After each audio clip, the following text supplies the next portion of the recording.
Good evening. You're watching the main news on HKIBC. I'm Raymond Yeung. And I'm Isabel Wong. Here's a look at tonight's top stories. Government pulls the plug on analogue TV signals. Yeung pledges full support for the government. And Venezuelan opposition leader calls for volunteers to carry food and medicine stranded at the border. The government announced today the end of analog television services, scheduled for November the 30th next year. To assist some 180,000 households that are still using analog TVs, the administration will subsidize eligible households to either replace their TVs with a digital one or get a set-top box. Riley Chan reports.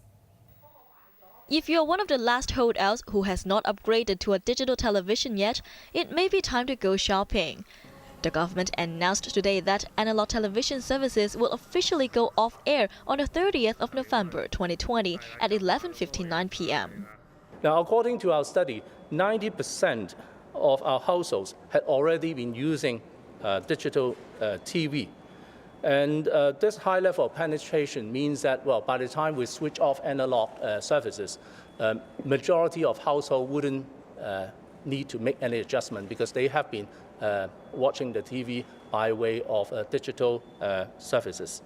The government believed that many of the city's 180,000 households still using analog TV services were elderly or low-income families.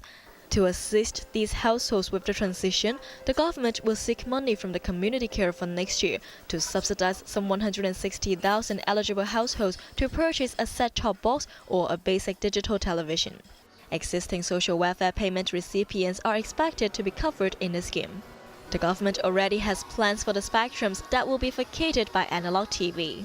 In our plan, we intend to make use of 160 megahertz of spectrum vacated from the analog TV for use by the mobile telecommunication services, which essentially would relieve existing congested indoor mobile hotspots, such as MTR stations.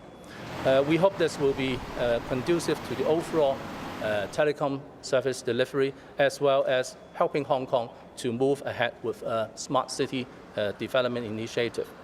Information Technology Federation Honorary President Francis Fong urged the government to consider using the vacated spectrum to develop 5G services in Hong Kong. The analog TV frequency band, when it's vacant, will be able to use for 5G at 700 megahertz. And it will actually solve a lot of problems that we are happening for the 5G deployment. For example, we're talking about a non-5G zone in Tai Po and Stanley Bay. That will be able to solve. Second, we are also having problem of internet speed in MTR. That will be also able to solve by using 700 megahertz in the MTR inside the platform and the train. We also need 5G not because of only of the speed, but also of the connection of the devices to the 5G networks.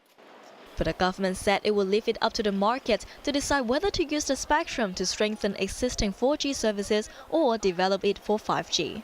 Riley Chan, HKIBC. The chairman of the powerful rural body, Yeung, pledged his support for the SAR government at a spring reception today. Kenneth Lau touched on recent legal challenges against the controversial small house policy and maintained the body's loyalty to the government and the country, regardless of the court's ruling. Here is Riley Chan. Chief Executive Carrie Lam and the Director of Beijing's Liaison Office, Wang Zhiming, attended a spring reception hosted by the Yeung today. During his opening speech, the powerful Rural Advisory Body's chairman Kenneth Lau commented on the recent legal challenges against the controversial small house policy. Some people in Hong Kong like to stir up trouble with New Territories residents. While we are still waiting for the court ruling, I can promise that our loyalty to the country and the government will never be shaken in any way, Lau said. The contentious policy, also known as Ding rights, was enacted in 1972. It allows any indigenous male villager aged 18 or above to build a 3-story house for his own use in his village without having to pay a government premium or needing to submit construction plans. The Cook's leader also voiced support for the local government, which has faced criticism over recent policies. Lau said no government is perfect and urged the public to exchange views in a rational and constructive manner with the administration. 要強鬥膽向林鄭特首保證。 I, Kenneth Lau, promise to you, Carrie Lam, as long as I am in this position, the Heung Yee-kuk will be a staunch backer and a loyal, reliable ally to you and your team, he pledged.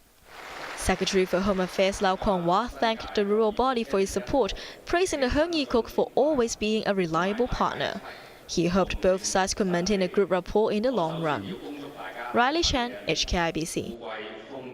The central government's liaison office has invited all lawmakers to a spring reception scheduled for next Tuesday.